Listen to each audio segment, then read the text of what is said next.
looking at you and saying, "Oh, you sinner, you bad person, look what you did. Shame on you." Jesus doesn't say that. Do you ever hear him say that in the scriptures? No. A woman caught in adultery? He's reaching out with one.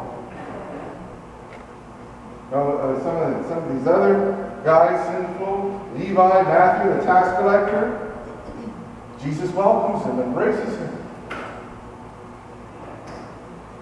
That's what he does for us. He looks more at your wounded soul, and he's wanting to touch that soul that needs to be forgiven, that needs to be healed. And that's what his focus is to forgive you, to heal you, and to ultimately restore you. That's what Jesus is saying. He's seeing a soul there. He's seeing that he's seeing someone who's made in his image and likeness. That's mercy. He's looking with all love. He says, okay, they've sinned. They've come here sick with sin. Now Jesus, remember, we call him the great physician because he heals the soul. And he wants to do something. So he looks at you and he says, okay, here's compassion. They're hurting. I got to heal them. I got to forgive them. They've come to me. And I'm going to work. And then there he is, forgiving, because he sees good in you.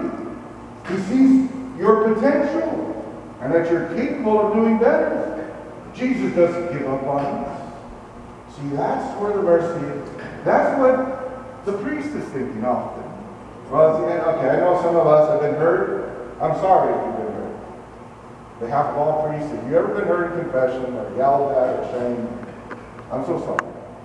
Because that's not what Jesus does. That's the manual. Of course, whatever, but it is what it is, but the Lord working through the priest, the priest is in the person of Christ. When absolution takes place, it's Jesus who's doing that. Okay? So, sorry if that's ever happened to you. Okay? Sorry about that. Okay, so here we are. We've gone to confession. We're humbly admitting our sins. But here's something to inspire us a little more about the sacrament. You know who made the first confession? Jesus. Jesus made the first confession for us. On the cross. There is Jesus going in substitution for us. There pleading to the Father that he have mercy on us. There, Jesus, who is man, really God, fully man. And in man, he's feeling the weight of sin in all forms. He didn't sin, but the temptations were there. Everything that goes with that, here he is, he knows what the magnet of sin is. He knows the pain of sin. He's experiencing it in his body, but yet he doesn't sin. And in that, he's asking for mercy on our behalf because he knows how hard it is. So he says to the Father, Father, forgive them, they know not what they do. Does it for us. The first one. And so there he is when we go to the confessional. Jesus, he died a shameful death. That usually on the crucifix you see Jesus there, his body is bloody,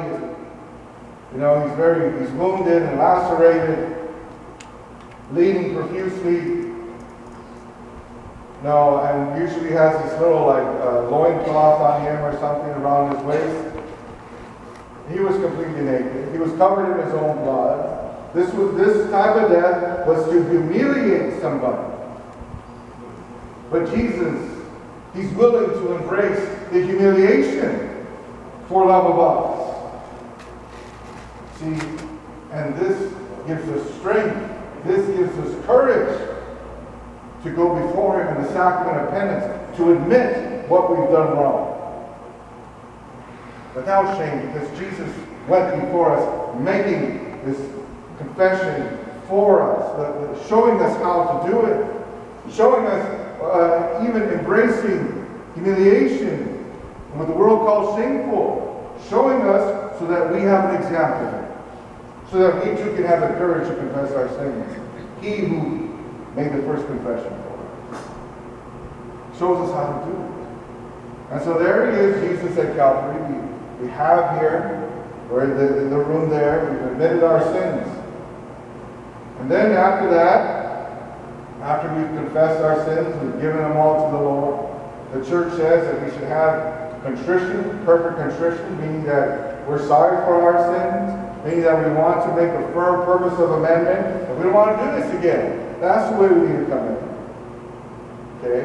And then here he is. Now, there is once the priest will usually give you maybe a few encouraging words, a little exhortation, tell you how to avoid the sin, whatever, tell you about God's mercy, something like that. Then you will get a penance. Then after that, we have to make what's called satisfaction for our sins. We do penance that way. Okay, so in doing the penance, the satisfaction, as we said a little earlier, Jesus is a great physician. You've all been into the physician, the doctor. You've all, when you go to the doctor, he usually tells you, okay, well, you got to change a couple of things. Here's the prescription. Here, go do this and that, whatever. Go to therapy.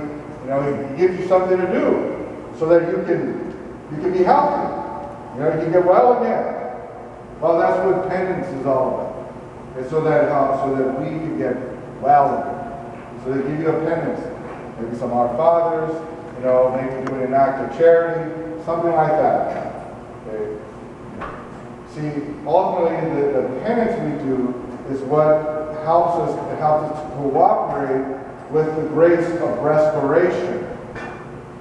So, in the penance, the priest may give you a penance to bring you in connection with God, to get you praying again, to bring about like this healing, okay?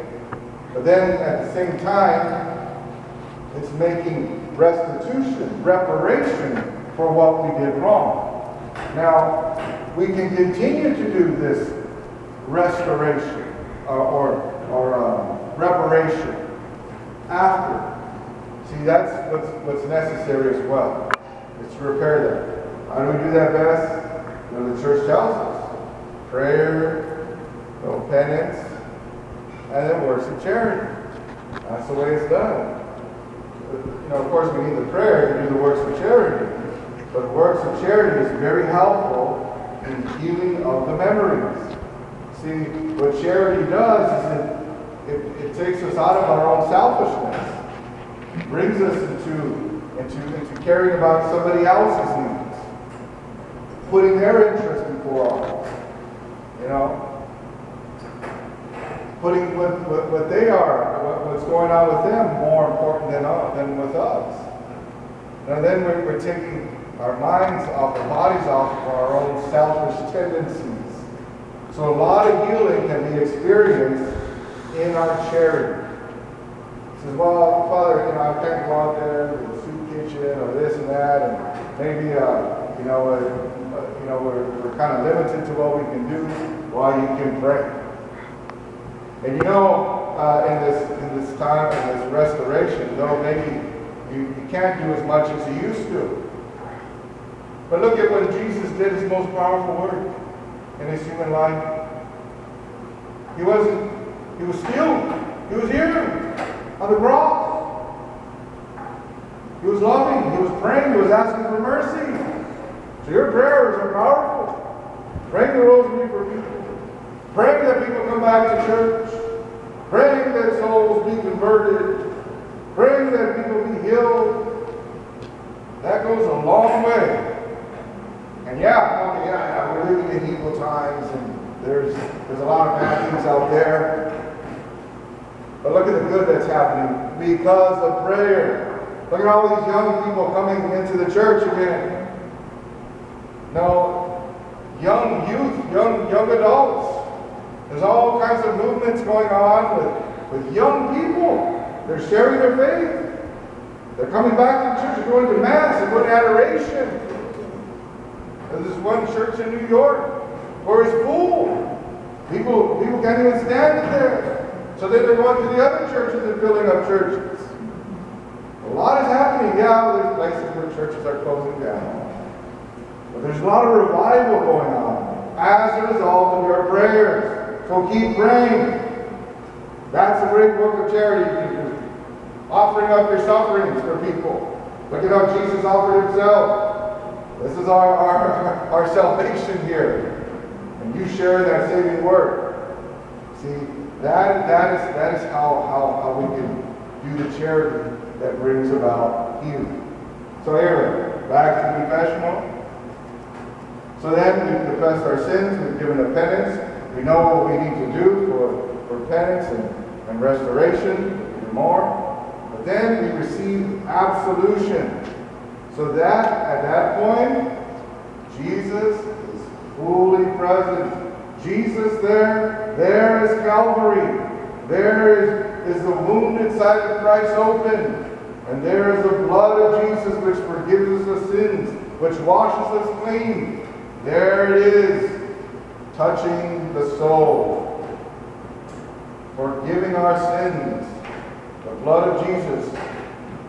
And often, people like Padre Pio and St. John Vianney, they would say that, these guys have supernatural abilities, but they said when they do absolution, the blood of Jesus would drip.